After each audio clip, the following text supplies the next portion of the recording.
வாலிப தங்கச்சி, வாலிப தம்பி, ஊழியர் செய்யற பிள்ளைகள், இன்னைக்கு எல்லாருக்குமே இந்த போராட்டத்தை பிசாசு விதைச்சுதான் உள்ள வச்சிருக்கிறான். ஏன்னா இச்சையின் போராட்டம்ன்றது ரொம்ப டேஞ்சரானது.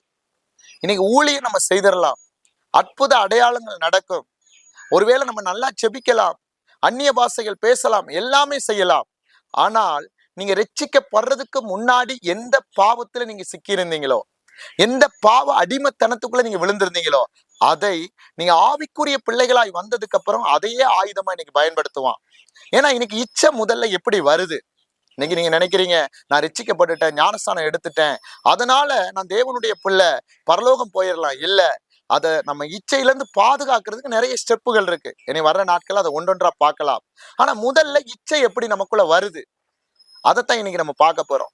இந்த இச்சை பாருங்க, மத்தேயு எழுதின சுவிசேஷம் 6வது அதிகாரம் நல்லா கவனிங்க, 22, 23வது வசனத்துல ஏசப்பா சொல்றாரு பாருங்க, கண்ணானது சரீரத்தின் விளக்காய் இருக்கிறது. உன் கண் தெளிவாய் இருந்தால் உன் சரீரம் முழுவதும் வெளிச்சமாய் இருக்கும். உன் கண் கெட்டதா இருந்தால் உன் சரீரம் முழுவதும் இருளாய் இருக்கும். இப்படி உன்னுள்ள வெளிச்சம் இருளாய் இருந்தால் அவ்விருள் எவ்வளவு அதிகமாய் இருக்கும். இன்னைக்கு நீங்க ரோட்ல போகும்பொழுதும் சரி, திடீர்னு ஒரு ஆபாச போட்டோ இருக்கு, நீங்க பார்த்துட்டு போயிட்டீங்க அப்படின்னா தவறு கிடையாது. யதார்த்தியமா திரும்ப நின்று பாக்குறீங்க பாத்தீங்களா, அதுதான் பாவத்தை உள்ள விதைக்கிறது. இப்போ ஒரு சினிமா படம் பாக்குறீங்க, பார்த்த உடனே அதுல எப்படி பாவம் வரும்? நீங்க கண்ணால பார்க்க அது உங்களுக்கு சிந்தையில என்ன செய்வீங்க, அதை திங்க் பண்ண ஆரம்பிப்பீங்க. இன்னைக்கு உலகத்துல என்னுடைய பாவத்துல இந்த லவ்ன்ற பாருங்க, இச்சையில விழுறவங்க எப்படி, இந்த கண்ணால விழுகிறது தான். அது போல ஒரு பெண்ணையோ ஒரு ஆணையோ நமக்கு இச்சையை அப்படியே காமிக்கும். ஏன்னா சர்மம் அன்னைக்கு ஏவாளுக்கு அந்த பழத்தை காமிச்சது பாருங்க. அதே போலதான் இன்னைக்கு நம்முடைய கண்கள் ரொம்ப ரொம்ப பரிசுத்தப்படுத்தப்படணும். இந்த கண் பரிசுத்தப்படுறதுக்கு முதல்ல நம்முடைய ஆவிக்குரிய வாழ்க்கையில நம்ம அனலா இருக்கணும், ஜெபிக்கணும், ஆவியில நிறைந்து ஜெபிக்கணும்.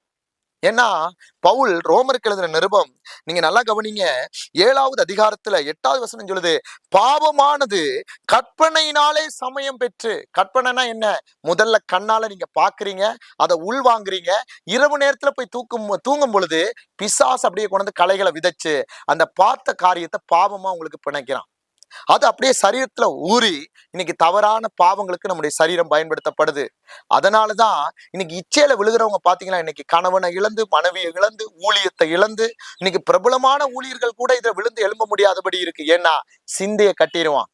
உள்ள வந்துட்டான்னாலே, நீங்க கண்ணால பார்த்து உள்ள வந்துட்டான்னாலே முதல்ல அவன் ஆளுகைக்குள்ள எடுக்க பார்ப்பான். ஆனா நீங்க ஆவிக்குரிய பிள்ளையா இருந்தால் பரிசுத்த ஆவியானவர் உங்களை ஆளுகைக்கு எடுத்துருவாரு. நீங்க ஜெபிக்கிற ஜெபம் ஆவியில நிறைந்து எப்படி ஜெபிக்கிறீங்க, உங்களுடைய தன்மை, உங்களுடைய லெவல்